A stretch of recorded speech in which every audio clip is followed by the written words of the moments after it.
حمد و صلات کے بعد انتہائی عزت و تکریم کے لائق سامعین و حاضرین، دوستو، بزرگوں اور بھائیوں، محفل شب برات کے عنوان سے اس خوبصورت رات میں اور ان ٹھنڈی ہواؤں میں آپ حضرات تشریف فرمائیں۔ نبی پاک صلی اللہ علیہ وسلم نے ارشاد فرمایا، جب شعبان کی 15ویں رات آئے تو رات کو بیدار رہا کرو اور صبح کو روزہ رکھا کرو۔ تو جب حضور نے کہہ دیا بیدار رہو تو پھر کسی کو سونا نہیں چاہیے، بیدار رہنا چاہیے۔ اور بیداری کا مطلب یہ نہیں کہ وہ آدمی بس جاگتا رہے، اس کا مطلب یہ ہے کہ وہ اللہ اللہ کرے، درود پاک پڑھے، عبادت کرے، تلاوت کرے، ذکر فکر میں رہے۔ کچھ باتیں اس مقصد کے لیے کہ اس رات اللہ پاک نے اپنی رحمت کے دروازے کھولے ہیں، تو کچھ ایسی بات کی جائے جس سے دل نرم ہو جائے۔ دوستو، قرآن مجید کی 2 آیات میں نے پڑھی ہیں۔ اللہ کریم نے فرمایا، یا ایھا الذین آمنوا اتقوا اللہ حق تقاتہ، اے ایمان والو اللہ سے ڈرو اور اتنا ڈرو جتنا ڈرنے کا حق ہے۔ ڈرو اللہ پاک سے، اور جس طرح تم کسی سے ڈرتے ہو، ڈرنے کا حق ہوتا ہے، وہ حق ادا کرنے کی کوشش کرو۔ ہم میں سے بہت سارے لوگ ڈرتے ہیں کچھ لوگوں سے، اور جب وہ ڈر رہے ہوتے ہیں تو انہیں احساس ہوتا ہے۔ اللہ پاک نے ہمارا وہ احساس خود بیان کر دیا ہے۔ فرمایا، جب تم کسی سے ڈرتے ہو تو تمہیں اس کا احساس ہوتا ہے کہ تم کتنا ڈرتے ہو، تو پھر تم کوشش کرتے ہو کہ تم وہ کام نہ کرو جس سے وہ بگڑ جائے گا، ناراض ہو جائے گا۔ جو لوگ قانون سے ڈرتے ہیں وہ اشارہ نہیں توڑتے، کچھ بھی ہو جائے اشارہ نہیں توڑتے۔ انہیں پتہ ہے کہ یہاں اشارہ توڑیں گے تو الجھ جائیں گے، اور جہاں انہیں فکر نہ ہو کہ کوئی پوچھنے والا نہیں، وہاں ہم نے دیکھا ہے کہ لوگ اشارہ توڑ دیتے ہیں۔ اللہ تبارک و تعالیٰ نے موقع دیا، میں حرمین شریفین حاضر ہوا تو وہاں ایک روڈ دائری روڈ کہلاتا ہے۔ اس روڈ سے پیدل چلنے والے نہیں گزر سکتے۔ وہ کہتے ہیں جی اس روڈ سے پیدل والا نہ گزرے، ان کے لیے علیحدہ جگہ ہے۔ قانون یہ ہے کہ اگر کوئی پیدل آدمی وہاں سے گزرے اور اس کا ایکسیڈنٹ ہو جائے تو وہ حکومت یہ کہتی ہے کہ یہ کیوں یہاں سے گزرا تھا، لہٰذا کوئی مقدمہ نہیں ہو سکتا۔ وہاں ہم نے دیکھا ہے کہ لوگ اس سڑک پہ پیر بھی نہیں رکھتے، کہتے ہیں مر گئے تو بنے گا کچھ نہیں۔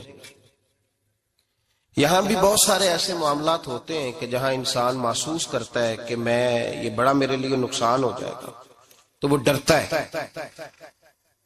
ایک چھوٹی سی بات ہے کہ رات کو کوئی آدمی اپنا دروازہ کھلا رکھ کے نہیں سوتا، حالانکہ کوئی حرج نہیں، کبھی کھلا رہ بھی جاتا ہے، اور اگر کبھی رہ جائے تو جس کی ذمہ داری بند کرنے کی ہو، اس کے ساتھ پھر جو رویہ ہوتا ہے گھر والوں کا، یہ خوف ہے ہمارا اندر کا، تو بڑی شدت کے ساتھ ہم اس شخص کو سخت سست کہتے ہیں، ڈانٹتے ہیں، کہتے تو نے خیال ہی نہیں کیا، جمع پونجی لٹ جاتی تو یہ خوف ہے، یہ ہمارا اندر کا یہ خوف ہے۔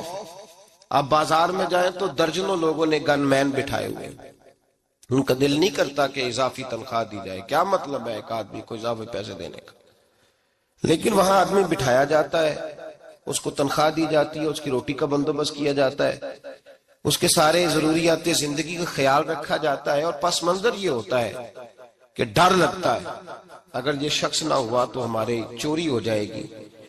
اللہ فرماتے ہیں کہ تو جہاں سے ڈرتا ہے تجھے پتا ہے، تو اس طرح کر کہ مجھ سے بھی اتنا ڈر جتنا ڈرنے کا حق ہے۔ یہ جھوٹ موٹ کا ڈراوا نہ پیدا کر کے اوہ اللہ معاف کرے جی، اچھا جناب بڑا ڈرتے ہیں آپ اللہ تعالیٰ سے، آپ نے تو کانوں کو ہاتھ لگائے، تو پھر آپ کیا کر رہے ہیں؟ اللہ معاف کرے جی میں تو بات نہیں کرتا، بس 2-4 آدمیوں کی پگڑی اچھالوں گا، اس سے زیادہ نہیں۔ ڈر لگتا ہے جی بات کرتے ہوئے، 15-20 آدمی بس میرے قابو آئیں، یہ کس قسم کا ڈر ہے؟ ڈرنے کا حکم دیا، اور میرے رسول کریم سید عالم صلی اللہ تعالی علیہ وآلہ وسلم نے ارشاد فرمایا کہ تو رب کریم سے دنیا میں ڈر جا، جس طرح ڈرنے کا حق ہے جب قیامت کا دن آئے گا تو اللہ تجھے ڈرائے گا نہیں بلکہ اپنی رحمت کی چھاؤں میں جنت میں داخل کر دے گا. یہاں ڈر. ایک جگہ تو اللہ نے فرمایا ڈرو، اور کچھ جگہوں پہ فرمایا کہ جو میرے علم والے بندے ہیں نا، جن کو میں نے علم دیا ہے، عالم ہیں، ان کے بارے میں فرمایا کہ ان کے دلوں میں میری خشیت ہے. انما یخشی اللہ من عبادہ العلماء، اللہ کے بندوں میں سے جو علم والے ہیں وہ اللہ کی خشیت رکھتے. قرآن نے ایک جگہ کہا ڈرو، خوف کا لفظ بھی استعمال کیا، وَلِمَنْ خَافَ مَقَامَ رَبِّهِ جَنَّتَانِ، خوف بھی ہے اور خشیت بھی ہے. ان دونوں کا معنی ایک ہی ہے، ڈرنا. خوف کا معنی بھی اور خشیت کا معنی بھی ڈرنا. جب آپ علماء لغت کو پڑھیں گے، عربی ادب کو جاننے والے لوگوں کا مطالعہ کریں گے تو انہوں نے یہی لکھا ہے کہ ان دونوں کا معنی ڈرنا ہے. میری طرف دیکھیے، توجہ کریں، کچھ سمجھانے لگا ہوں، اس نقطے کو ضرور سمجھیے گا. خشیت کا معنی بھی ڈرنا ہے، خوف کا معنی بھی. لیکن جب صوفیاء کے پاس جائیں نا، صوفیاء جو قرآن و سنت کی روح کی تفسیر کرنے والے ہیں، تو وہ کہتے ہیں نہیں، خشیت اور خوف میں فرق ہے. خوف اور ہوتا ہے، خشیت صوفیاء اس کی تفسیر اور کرتے ہیں. وہ کہتے ہیں خوف بھی ہوتا ہے اور خشیت بھی ہوتی ہے، الگ الگ چیزیں ہیں، ایک نہیں. بڑی خوبصورت بات ہے، اگر آپ سمجھ گئے تو آپ کو فائدہ دے گی. صوفیاء یہ کہتے ہیں کہ بھائی خوف ہوتا ہے اپنے گناہوں کا، کہ میں نے یہ گناہ کیے ہیں، اگر اللہ نے مجھ سے پوچھا تو مجھے بڑا خوف آتا ہے، مار پڑے گی، یہ خوف ہے. پھر سمجھ لیں، ایک آدمی نے حرام کا مال اکٹھا کیا ہے زندگی میں، معاذ اللہ اس نے بڑے پاپ کیے، گناہ کیے، شراب پی، بدکاری کی، معاذ اللہ تعالیٰ ثم معاذ اللہ. اب اسے ڈر لگ رہا ہے کہ اللہ تبارک و تعالیٰ نے پوچھا تو میں کیا جواب دوں گا. یہ خوف ہے. اور خشیت یہ ہے کہ ایک آدمی سارا دن نماز پڑھتا ہے، روزہ رکھتا ہے، عبادت کرتا ہے، اللہ کو یاد کرتا ہے، پھر بھی ڈرتا ہے. یہ خشیت ہے. یہ خشیت ہے. جو گناہوں سے ڈرے وہ خوف ہے، اور جو رب کی ناراضگی سے ڈرے وہ خشیت ہے. جو کہے یار میرا رب کہیں ناراض نہ ہو جائے، میرا رب کہیں مجھ سے. بڑی خوبصورت مثال دی. میں نے اپنے صاحب سے پوچھا کہ حضور یہ مسئلہ کیا ہے، تو فرمانے لگے ایک بادشاہ نے ایک غریب کی بیٹی اسے پسند آ گئی تھی، تو اس نے عزت کے ساتھ اس سے شادی کر لی، رشتہ بھیج کے وقار کے ساتھ. بیٹی کا باپ اپنی بیٹی کے مقدر پر رشک کرنے لگا کہ میری بیٹی کو بادشاہ نے پسند کیا ہے، بادشاہ کے شہزادے نے رشتہ بھیج دیا ہے. شہزادہ بیاہ کے لے گیا بیٹی کو. 20 کنیزائیں، نوکرانیاں اس عورت کی خدمت کرنے پہ لگی ہوئی ہیں، توجہ ہے، اس کا ہر حکم ماننے کو تیار ہے. لیکن وہ بی بی سویرے بھی رو پڑتی ہے اور شام کو بھی رو پڑتی ہے، روتی رہتی ہے. اس سے کسی نے پوچھ لیا کہ بی بی تو روتی کیوں ہے؟ 20 کنیزائیں ہیں، گھر میں سکون ہے، ہر شے ہے، تو روتی کیوں ہے؟ تو وہ کہنے لگی اصل بات یہ ہے کہ جو کچھ مجھے ملا ہے میں اس کے قابل نہیں تھی، تو میں ڈرتی ہوں میرا سائیں کہیں ناراض نہ ہو جائے، وہ ناراض نہ ہو جائے. میں قابل نہیں تھی، میری اوقات نہیں تھی. یہ من آنم کے من دانم، میں جو ہوں اس کا مجھے پتا تو ہے. اس نے میری حیثیت سے، میری اوقات سے، میرے ظرف سے، میری محنت سے بڑا بڑھ کے مجھے عطا کر دیا. میری چونکہ اوقات سے زیادہ دے دیا تو میں ڈرتی ہوں وہ ناراض نہ ہو جائے، کہیں میری یہ کھیل، یہ جو میں نے گھونسلہ بنایا ہے، یہ کہیں میرا ٹوٹ نہ جائے. میرے بھائی، میرے رسول کریم سید عالم صلی اللہ علیہ وسلم کے امت کے اولیاء، صلحاء، صوفیاء، اتقیاء، صحابہ، اہل بیت، یہ لوگ جب روتے تھے تو یہ کوئی اس لیے نہیں روتے تھے کہ یہ آج دوپہر کو چینی میں ملاوٹ کر کے آئے ہیں تو اس لیے رو رہے ہیں رات کو. اس لیے نہیں روتے تھے کہ آج انہوں نے جو شکر بیچی ہے اس شکر کے اندر بورا ملایا ہوا تھا. اس لیے نہیں رو رہے کہ آج 10 15 20 لاکھ رشوت کا مال بینک میں جمع کر، اس لیے تھوڑی روتے تھے. یہ تو اس لیے روتے تھے کہ اللہ تو نے بڑا کچھ عطا کیا ہے، کہیں ہم سے ناراض نہ ہو جانا. یہ تو اس کی خشیت میں رو رہے تھے. حضرت داؤد طائی رحمت اللہ تعالی علیہ، حضرت امام جعفر صادق جو نبی پاک صلی اللہ علیہ وسلم کے نواسے، جناب داؤد طائی کی ملاقات ہوئی تو امام جعفر صادق حضور کے نواسے عرض کرنے لگے، داؤد طائی یار میری بخشش کی دعا کرنا، رب مجھے معاف کر دے. تو حضرت داؤد طائی رحمت اللہ علیہ فرمان لگے، امام صاحب آپ حضور کے نواسے ہیں، میں نے دعا کرنی ہے کہ آپ نے میرے لیے کرنی ہے؟ تو حضرت امام جعفر صادق رو پڑے، کہنے لگے یار تو نہیں کرنی ہے، اور اسی لیے تو تجھ سے دعا کرا رہا ہوں کہ کہیں ایسا نہ ہو نانا مصطفیٰ کی بارگاہ میں جاؤں تو وہ مجھے کہیں کہ میں کس طرح کا تھا تو کس طرح کا بن کے آیا ہے. یہی تو دعا کرانی ہے کہ میرے لیے دعا کر. جو جتنا بڑا ہوتا تھا نا اتنی زیادہ خشیت ہوتی. اور گناہگار کے تو اللہ تبارک و تعالیٰ بعضوں کا سزا دیتا ہے، آنسو سلب ہو جاتے. اس کو تو اپنے گناہوں پہ رونا ہی نہیں آتا. وہ تو روتا ہے بچہ نہ ہو تب روتا ہے، وہ تو روتا ہے پیسے نہ ہو تب روتا ہے، وہ تو اس وقت روتا ہے جب اس کا مال چلا جائے. اس کو تو بعضوں کا گناہگار کو تو بعضوں کا سزا ملتی. اللہ فرماتے تو دنیا کے لیے روئے گا، میرے لیے نہیں رو سکتا. اور جو رب کریم کے بندے ہوتے ہیں انہیں اللہ کہتا ہے تو دنیا سے بے نیاز ہے، تیری آنکھ سے آنسو جب بھی ٹپکے یا میرے لیے ٹپکنا چاہیے یا محمد مصطفیٰ کے لیے ٹپکنا چاہیے. آپ اگر اس بات کو تھوڑا سا غور کے ساتھ سمجھے تو تمام اولیاء صلحات کیا یہ رو رہے ہیں، تڑپ رہے ہیں. کیا اس کی وجہ تھی؟ نمازیں کم رہ گئی تھی، روزوں میں کمی تھی، فرائض ادا نہیں کرتے تھے کہ رویا کرتے تھے؟ کیوں روتے تھے؟ حضرت سیدنا عمر فاروق رضی اللہ تعالیٰ عنہ کے بارے میں صحابہ کہتے ہیں جناب عمر فاروق جب نماز پڑھاتے اتنا رویا کرتے تھے کہ 7ویں صف تک ان کے رونے کی آواز جایا کرتی. 7ویں صف تک ان کے رونے کی آواز جاتی. ہم لوگ بن کے بیٹھ گئے ہیں، ہم لوگ بن کے بیٹھ گئے. ہم یہ سمجھتے نہیں کہ ہماری حیثیت کیا تھی اور رب کریم نے ہمیں نوازا کیا ہے. آپ پڑھیے کتابیں، میرے رسول پاک صلی اللہ علیہ وسلم فرماتے ہیں میرا عمر جس گلی سے گزرے شیطان رستہ بدل جاتا ہے. نبی پاک فرماتے ہیں میرا عمر جب تک دنیا میں رہے گا دوزخ کو تالا لگا رہے گا. اس صاحب عزد الغابہ نے لکھا ہے نبی پاک صلی اللہ علیہ وسلم نے حضرت جبریل امین کو بلایا، فرمایا چل میرے عمر کی شان بیان کر.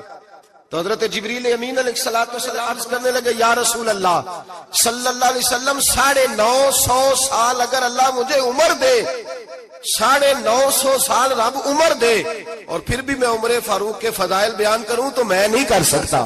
عمر کی شان میں نہیں بیان کر سکتا. 950 سال بھی اگر میری عمر ہو. نبی پاک نے فرمایا پھر میرے ابو بکر کے بارے میں عرض کی یا رسول اللہ ابو بکر کی تو بات اس سے بہت آگے کی ہے نا. وہ نبی پاک کتنی عظمت بیان کر رہے ہیں، کس قدر زیادہ رسول کریم صلی اللہ تعالی علیہ وآلہ وسلم ان کی عظمت بیان کرتے ہیں. حضرت عمر کیا کہتے ہیں؟ وہ لوگوں کو بتاتے پھرتے ہیں کہ تم نے دیکھا ہے نا میری کتنی عظمت ہے. وہ یہ نہیں کہتے. حضور فرماتے ہیں عمر کی بڑی شان بڑی شان بڑی شان. اور عمر کے پاس جب بھی کوئی جاتا ہے کہتے ہیں عمر آپ کا کیا مقام ہے؟ تو عمر فرماتے ہیں میں تو اونٹ چرانے والے کا بیٹا ہوں، میں تو اونٹ چرانے والے کا بیٹا ہوں، میں تو اونٹ چرایا کرتا تھا، میں تو 10 اونٹ نہیں سنبھال سکتا. حضرت فاروق اعظم رضی اللہ تعالیٰ عنہ سے کو پوچھتے جناب عمر آپ کا کیا حال ہے؟ تو آپ فرماتے یہ تو میرے مقدر ہے کہ میری بہن نے قرآن سنایا تو میں در رسول تک پہنچ گیا، ورنہ مجھے پوچھنے والا کوئی نہ ہوتا. کبھی جناب علی المرتضیٰ کا بازو پکڑ کے کہتے ہیں علی تو نہ ہوتا تو عمر ہلاک ہو جاتا. بھائی حضور شانے بیان کرتے ہیں. نبی پاک کہتے ہیں میرے ابو بکر نے احسانات کیے، بڑے احسانات کیے، میں نے سب کا بدلہ چکا دیا. ابو بکر کا نہیں چکایا. اللہ کی بارگاہ میں عرض کروں گا یا اللہ تو ہی اسے بدلے دے. اور جناب ابو بکر صدیق سے کوئی پوچھتا ہے ابو بکر آپ کا کیا حال ہے؟ تو ابو بکر صدیق فرماتے ہیں مجھ سے میرے اندر کا عالم نہ پوچھو، اگر قیامت کے دن اعلان ہوا نا کہ سارے لوگ بخشے گئے ایک باقی بچا ہے تو مجھے ڈر لگتا ہے اکیلا ابو بکر ہی بچ جائے گا جو نہیں بخشا جائے گا. مجھے ڈر آتا ہے. او بھائی بن کے بیٹھ گئے لوگ، لوگوں کو پوچھ کر کے دیکھیں، کہتے ہیں کیا پاپ کیا ہے، کیا ہو گیا ہے؟ خشیت سے کانپتی ہوئی روحیں، تڑپتے ہوئے میرے رسول پاک کے غلام، اولیاء اللہ صوفیاء کرام کے رونگٹے کھڑے ہیں رب کریم کے خوف سے. جو جتنا مالک کو جانتا ہے اتنا کانپ رہا ہے، اتنا ڈر رہا ہے. جس کی آنکھوں سے آنسو خشک ہے مطلب یہ ہے یہ رب کو جانتا ہی نہیں، اسے کیا خبر اس کا جلال کتنا ہے، اسے کیا خبر اس کا عذاب کتنا ہے، تو کیا جانے۔ ان بطش ربک لشدید، جب وہ پکڑتا ہے تو بڑا سخت پکڑتا ہے۔ حضرت عثمان غنی کو 3 دفعہ میرے نبی پاک نے فرمایا جنتی ہے، جنتی ہے، العثمان فی الجنہ، العثمان فی الجنہ، العثمان فی الجنہ، 3 دفعہ حضور نے جنت کی بشارت دی۔ میرے مصطفیٰ کریم نے فرمایا میرا عثمان گلی سے گزرے تو فرشتے بھی اس کی حیا کرتے ہیں۔ جناب عثمان غنی جن کو میرے نبی نے 2 بیٹیاں دے کے کہا عثمان میری 100 بیٹی بھی ہوتی، ایک کے بعد دوسری انتقال کرتی جاتی تو میں ساری تیرے نکاح میں دے دیتا، وہی حضرت عثمان غنی قبر پہ کھڑے ہیں حضور کے وصال کے بعد، ایک قبر پہ کھڑے، آنکھوں سے آنسو جاری ہے، داڑھی ساری آنسوؤں سے بھر گئی ہے، روتے ہی جاتے ہیں، روتے ہی جاتے ہیں۔ غلام کہتا عثمان یار رونا ہمیں چاہیے، رونا ہمیں چاہیے، جن کو کوئی بشارت نہیں اور آپ کو تو 3 بشارتیں، روتے کیوں ہو؟ جناب عثمان غنی فرمانے لگے جس مصطفیٰ نے مجھے جنت کی بشارت دی اسی رسول نے فرمایا تھا قبر آخرت کی منزلوں میں سے پہلی منزل ہے، آخرت کی منزلوں میں سے پہلی منزل۔ سوچتا ہوں اگر رب کریم نے عثمان سے حساب پوچھ لیا حساب کیسے دینا ہے میرے مصطفیٰ کریم نے؟ یہ تو بات ہے نا جناب عمر کی، یہ تو بات ہے حضرت عمر کی، حضرت ابو بکر کی، جناب عثمان غنی کی۔ اور جس شیر خدا کے بارے میں نبی پاک نے فرمایا علی منی وانا من علی، فرمایا علی اور میں 2 نہیں، میں علی ہوں اور علی میں ہے۔ جن کو فرمایا من کنت مولا ہوں وہذا علی مولا، جس کا میں مولا اس کا علی بھی، اس کا علی بھی، جس مولا علی شیر خدا کو یہ درجہ دیا۔ ولی المرتضی اٹھے ہیں، نماز کا وضو کیا ہے، مصلی کی جانب جانے لگے تو جناب علی کا وجود تھر تھر کانپنے لگا، تھر تھر، چھم چھم آنسو برسنے لگے۔ حضرت سیدنا امام حسن آگے بڑھے، ابا جی کیا ہوا؟ فرمایا حسن ڈر رہا ہوں، مالک کی بارگاہ میں جا رہا ہوں، کہیں رب علی کو دھتکار ہی نہ دے، کہیں مالک علی سے حساب ہی نہ پوچھ لے، کہیں اللہ تبارک و تعالیٰ ناراضگی کی نظر سے نہ دیکھے۔ او بھائی ہم لوگ اتنے دلیر، اتنے تگڑے، اتنے سیاہ، اتنے عقل مند، اتنے گناہوں کے پیچھے پہاڑ ہیں، لیکن مجال ہے کوئی ایک قطرہ وہ آنسو جو ہم نے سنبھال کے رکھے ہیں دنیا داری پہ بہانے کے لیے۔ کبھی اپنا حساب کر، کبھی سوچ۔ روز شکوہ کرتا ہے، کہتا ہے میرے پاس پیسے نہیں، گاڑی نہیں، کار نہیں، کوٹھی نہیں، سرمایہ نہیں۔ کبھی سوچ جو کچھ ہے اگر رب کریم میرے اور آپ کے اعمال دیکھے تو ہماری حیثیت ہے کہ وہ سارا کچھ ہمیں دیا جاتا، ہماری اوقات تھی کہ وہ ہمیں دیا جاتا جو اس نے دیا ہے۔ ٹٹول کے دیکھیں، عمر گزر گئی شکوے کرتے، ذرا پلٹ کے دیکھیں، اگر ہمارے گناہ اور ہماری نیکیاں اکٹھی کی جائیں تو ہم جزا والے نہیں سزا والے نکلتے ہیں معاذ اللہ۔ محمود غزنوی بڑا پیار کرتے تھے ایاز کے ساتھ، بڑا پیار کرتے تھے، نوازا کرتے تھے، روز کوئی نہ کوئی تحفہ ملتا تھا ایاز کو۔ کچھ حسد کرنے والوں نے کہا محمود تو اسے تحفے دیتا ہے اور یہ جنگل میں اسلحہ اکٹھا کر رہا ہے، یہ تیرے خلاف علیحدہ سے فوج تیار کر رہا ہے، کچھ وقت آئے گا یہ تجھے چھوڑ کے علیحدہ سے بادشاہی کا دعویٰ کر دے گا۔ محمود غزنوی کہنے لگے یہ کس طرح کی بات؟ کہا تمہیں پتہ ہے کہ ایاز عصر سے لے کر عشاء تک کہاں رہتا ہے؟ محمود کہنے لگے یار واقعی میں نے کبھی پوچھا تو نہیں، شک کا بیج بو دیا، شک کا بیج بو دیا۔ محمود غزنوی کہنے لگے اچھا آج میں پیچھا کروں گا، تفتیش کروں گا، تحقیق کروں گا کہاں جاتا ہے، تحقیق کروں گا۔ محمود غزنوی نکلے پیچھا کرنے۔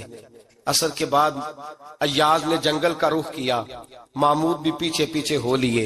کہتے ہیں جنگل کے بیچ جا کے ایک جھونپڑی آئی، اس جھونپڑی کے اندر ایاز گئے، دروازہ کھولا اندر چلے گئے۔ مجھے بڑا غصہ تھا کہ ہر بات مجھے بتاتا ہے، یہ کیوں نہیں بتائی؟ جب ایاز اندر گئے تو میں نے زور زور سے دروازہ کھٹکھٹایا غصے کے ساتھ۔ ایاز نے دروازہ کھولا، باہر آئے، میں نے کہا پیچھے ہٹ۔ ایاز پیچھے ہٹے تو میں اندر چلا گیا۔ محمود کہتے ہیں جب میں اندر گیا تو میں نے اس جھونپڑی میں ایک پرانا کرتا لٹکا ہوا دیکھا، ایک ٹوٹے ہوئے جوتے پڑے ہوئے دیکھے، ایک چھوٹا سا ڈنڈا دیکھا، ایک مٹکا، ایک پیالہ دیکھا۔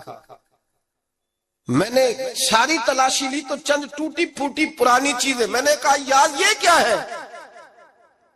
تو کہتے ہیں یاز، کہنے لگا بادشاہ ٹٹول کے دیکھ لے، یہی کچھ ہے جو تو نے دیکھا. میں نے کہا یہ ہے کیا؟ کہتے ہیں یاز پیروں میں بیٹھ گیا، تڑپ کے رونے لگا. کہنے لگا بادشاہ یہ میری اوقات ہے، یہ میری اوقات ہے، یہ میری اوقات ہے، یہ میری اوقات ہے. کہا کیا مطلب؟ کہنے لگا جس دن تیرے پاس آیا تھا نا تو یہ میری کائنات تھی کل، آج تیری مہربانیوں نے مجھے یہاں تک پہنچا دیا ہے. میں جو تیرا غدار نہیں نہ ہوتا، میں جو تیری نافرمانی نہیں کرتا، اس لیے نہیں کرتا کہ میں ہر شام آ کے اپنی اوقات یاد کرتا ہوں، اور پھر مجھے روز رات کو میرا نفس کہتا ہے اس کا وفادار رہنا، اس کا وفادار رہنا. تو اس حال میں تھا جب آیا تھا، اگر یہ بگڑ گیا تو پھر تجھے اپنی اوقات کا پتہ